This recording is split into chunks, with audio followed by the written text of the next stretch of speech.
வழிபாடு ஆன்மீகம் என்பது குழந்தைகள் நீங்கள் முதலிலே தெரிந்து கொள்ள வேண்டும். இறைவனை வணங்குவது என்பது நமக்கு கண்ணுக்கு தெரியாத எங்கேயோ இருக்கின்ற அருள் சக்தியாகப்பட்டது. இறைவன் என்ற பெயரில் நாம் வணங்குகின்றோம். அப்படி இறைவனை வணங்குகின்ற பொழுது நமக்கு நேரடியாகவும் மறைமுகமாகவும், ஆங்கிலத்திலே டைரக்ட் அண்ட் இன்டைரக்ட் என்று சொல்வார்கள், அப்படி நேரடியாகவோ மறைமுகமோ இறைவனுடைய அருள் நமக்கு எப்படி கிடைக்கும்? முதலிலே பெற்ற தாயை வணங்க வேண்டும், தந்தையை வணங்க வேண்டும், குருவை வணங்க வேண்டும். குரு என்று சொன்னாலே ஏதோ ஒரு சுவாமி அப்படி என்ற அர்த்தம் இல்லை. அவர்களும் உண்டு. ஆனால் ஆசிரியர்கள் பாடங்கள் சொல்லிக் கொடுக்கக்கூடியவர்கள், நமக்கு நல்ல அறிவுரைகள் சொல்லக்கூடியவர்கள் குரு என்று நினைத்து பார்க்க வேண்டும். இந்த 3 பேருடைய வழிகாட்டுதல் இருந்தால்தான் இறைவனுடைய சிறப்புகள் நமக்கு தெரியும், இறைவனுடைய அருளை நாம் பெற முடியும்.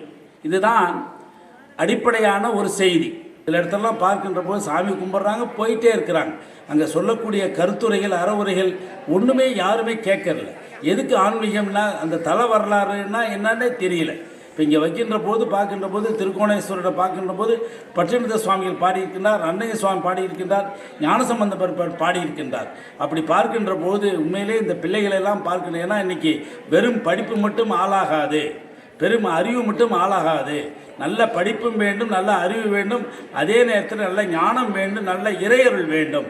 அதற்கு அடிப்படையாக இருக்கக்கூடியது நம்முடைய பண்பாடுகள், நம்முடைய கலாச்சாரம். இது இருக்க வேண்டும். எல்லாத்தை விட மொழிப்பற்று இருக்க வேண்டும்.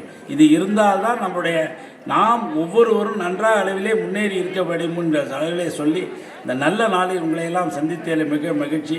ஏற்பாடு செய்த அனைத்து அன்பர் உள்ளவர்களுக்கும் என்னுடைய வாழ்த்துக்களை தெரிவித்துக் கொண்டு, நீங்கள் மேலும் மேலும் நன்றாக இருக்க வேண்டும், உங்களுடைய குடும்பம் நன்றாக இருக்க வேண்டும், எல்லாரும் நன்றாக இருக்க வேண்டும், உலகம் நன்றாக இருக்க வேண்டும் என்ற அளவிலே சொல்லி, வான்மிகில் வளாது பெய்ய மணிவளம் சுரக்க மன்னன் கோன் முறை அரசெய்க, குறைவிலாது உயிர்கள் வாழ்க, நான் மறை அறங்கள் ஓங்க, நற்றவம் மேன்மைகள் சைவ நீதி விளங்குக உலகமெல்லாம்.